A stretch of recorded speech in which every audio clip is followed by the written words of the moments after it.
All right, good morning, good evening, good afternoon, ladies and gentlemen, citizens of YouTube. This is Pastor Dowell. Hey, I literally have lived my life and, going to continue to keep living my life empowering people to help them to be able to actually save themselves. Let me give you a principle that most people will throw away, neglect, cast behind, rebuff. It may be repulsive to some. But there's a very, very wise saying, a wisdom saying that it's more blessed to give than to receive. And that's just the truth. Anytime that I'm dealing with anybody, whether it be children, teenagers, or adults, I'm always looking for and seeing if there is the integrity of heart that's there for those people to be better at me, at anything that I have ever done. Anytime I set out to teach someone, my hope and my desire is that they be better than I have ever been, if they considered me to be good at all.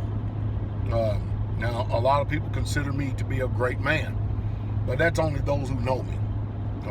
Everybody else, they make their own choices and decisions based on the information at hand, if they're going to be true to themselves and the general public. But nevertheless, when you empower someone, or when you give people the tools necessary that they need, it's going to catapult them in this world. Because you know just as well as I do, as the old proverbial saying going, this world is just like crabs in a bucket. Anytime you're trying to crawl up and trying to get up out of there, there's going to be another crab that's going to reach and grab you and pull you down while they climb up. And then somebody else is going to pull it down. And it continues to go on and on and on and on and on. That's what we don't have today. We don't have a lot of people that are mentors. We don't have a lot of people that actually give people wisdom and knowledge freely. Now, don't get me wrong. Let me flip this around and speak to the other side. There are people like me. There are people like me all over the world, both men and women. And both men and women that have some type of knowledge, comprehension, or understanding of something, they usually try to do their best, whatever they can do, to give wisdom out to some.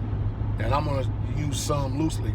Only come to find out that their wisdom is rejected. That's like me. If I see someone is disinterested and they don't want to hear what I got to say and they got all the answers, I usually leave them alone.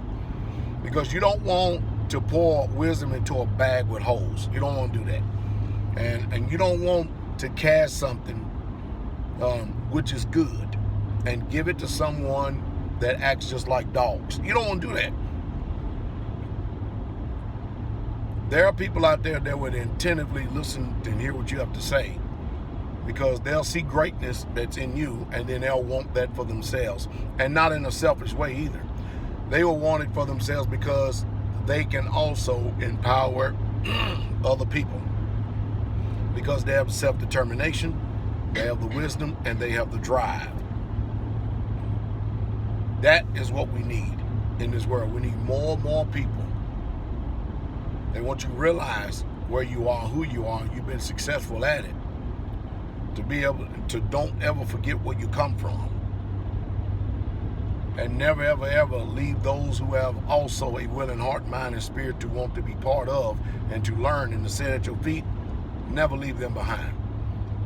There's so much wisdom, so much knowledge in the grave right now, because some people didn't even want to listen to what they had to say. Now we're left to fend for crumbs of wisdom, which if a lot of times, if it's not revealed by revelation, it's not revealed by truth and stuff, most people are going to keep it on the inside track and keep it to what they call their own, and then let everybody else sit idly by and perish. If you have any worth to you whatsoever at all, always try to live to empower people. So if they are good, they can become great, and then share that knowledge with the next generation.